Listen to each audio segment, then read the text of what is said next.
Palabas na sa mga sinehan ang hugot drama na pinagbibidahan ni Christine Reyes at Baron Geisler ang Dearly Beloved.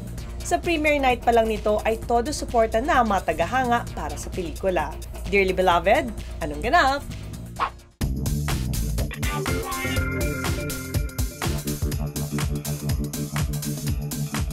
Pinangunahan ni Christine at Baron ang mga dumalo sa red carpet premiere night kamakailan.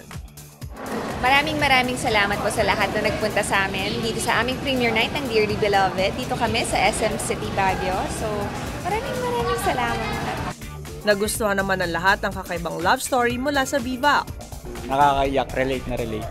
It really depicts the truth about blended families in the Philippines, and I think it's an eye-opener for Filipinos. Maganda po, magandang lesson. Yun ba talaga yung dahilan, Deo?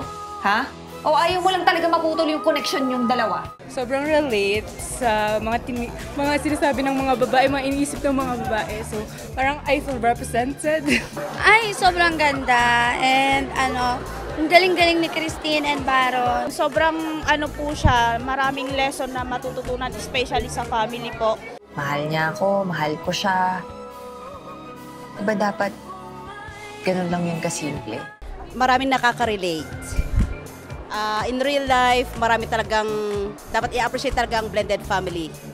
It was great and maganda yung performance ng dalawa, si Christina at si Baron Geisler. Nakakaano pa rin, nakaka-move rin siya bilang naranasan ko rin yan, yung kasal yung partner, tapos we have to part ways, kaya medyo nakaka-relate rin.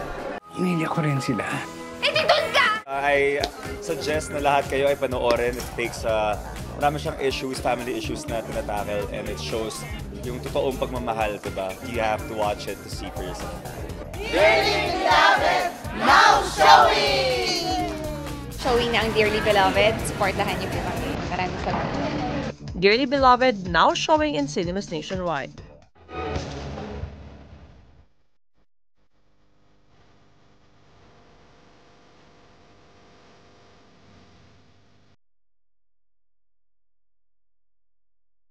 Kaya nagkubalik.